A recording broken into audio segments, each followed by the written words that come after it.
Amasomero bondaba nyimiridde nabo wano bayizi ba Kololo SS Kololo SS Kololo High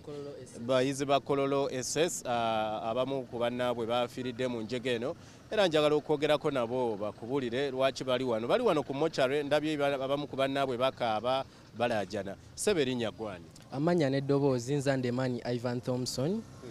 ndi student leader chairperson students council Kololo Senior Secondary School.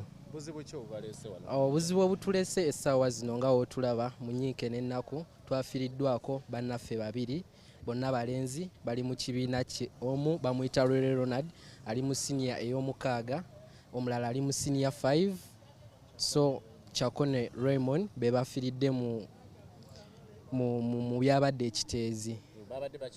babadde bakyali waka ezo essaawa engeri gye lubadde olw'olunaku olw'omukaaga babadde bakyali ewaka ndowooza osanga babadde bapreparinga okujja olw'ensonga ku bifaananyi ebimu bambi bye tusobodde okulaba kibadde kiraga nti babadde bali mu yunifoomu yaffe eno gy'olaba. Yes. Kati ffe ng'abayizi nga wootulaba essaawa zino ndiwo ne bayizi bannange bolaba mu ssaati za bbulu be bakulembeze b'essomero twogedde ne administration ekyemu waffe Mr. Kanonya Edward n'atuyamba bambi n'atuwa entambula tusobole okujja twekkaanye mayiti y'omugenzi tukonfaminge cause mayiti gye babadde bafunye olunaku olw'ejjo bagirese ne batugamba nti ye yabadde omu ku bo gwe bakonfaminze nga Lwere naye ffe tuze ne tumwekkaanya ng'ate ye mutoowe nga si yeye.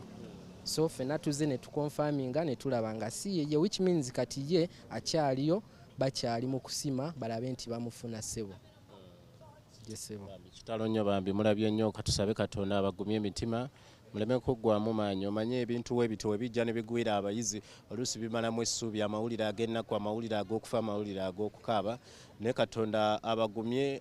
baganda baffe bano bato baffe abafiiriddwako bannaabwe bwe basoma ku Kololo SS katusabe Katonda abanyiga emitima abagumye era basaasire bwe bito webiri tujja kuba twongera okutegeeza ebigenda maaso wano kuggwanika lidwaliro ekkulu e Mulago.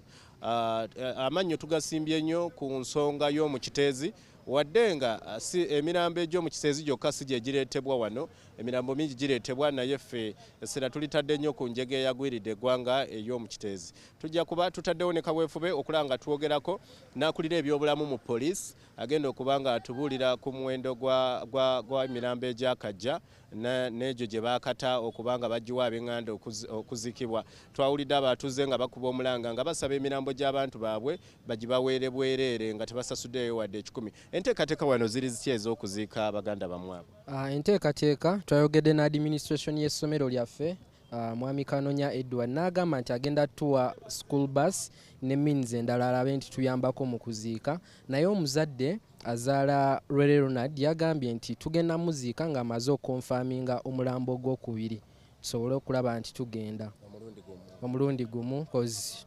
yatugambye nti baziika saidi z'ennakawuka in a way that naffe ng'abayizi ne tugamba ne means n'ezinaaba tezisobola kumala naye abayizi abasobola okufuna akasente nga bafiringa that togetherness kubanga oli abadde munnaffe tumaze okukola mox tusomye ffenna okuva emabega so basobola okuteekamu wakiri ka transport ne tugenda ne tumuziikirako. Webito webiri mawulire gannaku bana abayizi bambi baana bato naye bagudde ku mbeera enzibwa ennyo eyo gye twalabye yagwawo olunaku olw'omukaaga batutegeezezza nti omu ku bannaabwe bamusanze alina mu yunifoomu bambi kigambo kya nnaku naye webito webiri katusabe Katonda ayongere okugumya abantu baffe n'abagenzi